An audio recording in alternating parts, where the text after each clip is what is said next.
nous allons maintenant débuter les auditions. Je souhaite la bienvenue aux représentants de la Fédération des médecins omnipraticiens du Québec. Je vous rappelle que vous disposez de 10 minutes pour votre exposé, après quoi nous procéderons à la période d'échange avec les membres de la commission. Je vous invite à vous présenter, puis à commencer votre exposé. Je vous cède la parole. Alors, bonjour. Marc-André Amiot, président de la Fédération des médecins omnipraticiens du Québec. Je suis accompagné par Dr. Sylvain Dion, qui est toujours en pratique active, qui est le premier vice-président de la FMOQ. Alors, Monsieur le Président, je remercie les membres de la Commission de nous recevoir.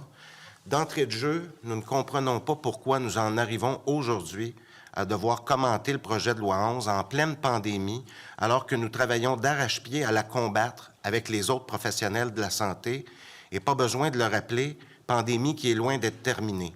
Les médecins de famille sont au front partout dans le réseau. Les médecins de famille sont bien conscients de la problématique d'accès aux soins primaires. Et je vous le dis, Monsieur le Président, les médecins de famille font partie de la solution. Mais ils ne sont pas la cause de tous les problèmes du réseau de la santé et c'est odieux de laisser présager qu'ils en sont la cause. Également, il faut comprendre qu'ils n'en sont pas l'unique solution. Nous avons toujours été de bonne foi dans nos négociations et le mémoire le détaille très bien chronologiquement. Depuis l'été dernier, à la demande du ministre, nous avons proposé des mesures innovantes, jamais mises sur la table afin d'améliorer l'accès à un médecin de famille. On parle d'inscription de groupe, d'inscription à une équipe de soins, le guichet d'accès populationnel, le guichet d'accès pertinence. Vous aurez une présentation du Dr Éric Lavoie et du CIS du Bas-Saint-Laurent. On adhère entièrement à ça. Et avec une pénurie de 1000 médecins de famille au Québec, on ne peut plus assurer seul l'entièreté des besoins de la population. Ces besoins-là doivent être répartis sur d'autres professionnels qu'uniquement le médecin de famille. On parle des infirmières cliniciennes, des IPS, des travailleurs sociaux, psychologues, physiothérapeutes, pharmaciens, dentistes, inhalos, il y en a plein d'autres. On partage les besoins de la population sur une équipe de soins et on ne réserve aux médecins de famille que ce qui nécessite l'expertise du médecin de famille. Alors que le ministre déclarait aux journalistes le projet de loi est une main tendue aux omnipraticiens, les médecins ont perçu une autre sorte de main tendue. Ils ont perçu du gouvernement que le gouvernement avait placé une épée de Damoclès sur notre tête.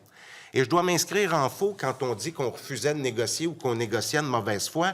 Les données, on répond présent. D'ailleurs, dans les GMF, on a contribué à une entente dans laquelle les GMF transmettent leur offre de service, l'entièreté des rendez-vous à l'orchestrateur. Les données, on les a.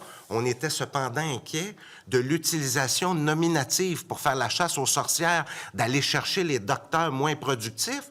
Et on a partagé cette inquiétude-là avec le ministre et nous a rassurés avec la lettre d'entente 364. Vous avez copie dans notre mémoire de cette lettre d'entente-là. L'encre n'était pas encore sèche de cette lettre d'entente-là.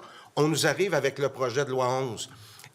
Et on ajoute par-dessus le projet de loi 19. On a demandé aux représentants du ministère, expliquez-nous le projet de loi 11 dans le contexte de 364 et du projet de loi 19. De deux choses l'une. Ou bien ils ont été incapables, et ça c'est pour le moins inquiétant, ou bien ils n'ont pas voulu. Puis ça aussi, c'est inquiétant. Elle est où la collaboration, la bonne foi et la main tendue quand on essaie d'avoir des explications sur le projet de loi 11? C'est une chose, Trivago, pour réserver une chambre d'hôtel puis pour réserver un vaccin. Mais c'est une toute autre chose pour les autres problèmes de santé. Où est le gap? Où est l'équipe de soins dans le clic pour avoir rendez-vous avec un médecin? Vous trouvez ça sérieux de comparer une réservation de chambre d'hôtel à une consultation médicale? C'est bien mal connaître la complexité des besoins de la population. C'est bien mal connaître la réalité du travail des médecins de famille en première ligne. Prenez par exemple avec les hausses de demandes en santé mentale. Vous pensez qu'un clic santé va régler tout ça? J'en doute. Notre travail ne peut pas se résumer à des quotas de patients, à des nombres de patients à l'heure. On ne travaille pas avec de la marchandise, nous traitons des humains, nous traitons des patients avec des problèmes de santé complexes. Parlons du dénigrement maintenant. Le 19 octobre, le premier ministre, dans son discours inaugural, remercie tous les médecins de famille, remercie tous les travailleurs de la santé. Tous les travailleurs de la santé, sauf un groupe, les médecins de famille. Non seulement il ne les remercie pas, mais il menaçait d'intervenir auprès de ceux qu'il jugeait insuffisamment productifs. Et boum, arrive le projet de loi 11. Version actualisée de la triste loi 20. On ravive les obligations et les pénalités. Et, Monsieur le Président, les médecins de famille ne seront pas les boucs émissaires des problèmes de santé et des ratés du réseau de santé. On fait partie de la solution, oui, clairement, mais les médecins de famille ne peuvent pas être l'unique solution. Le ministre parle de revoir les fondations du système de santé. On répond bravo. On répond présent. Un système de santé fort repose sur une première ligne forte. Oui, mais avec sa revision avec le projet de loi 11 ne s'attaque qu'aux médecins.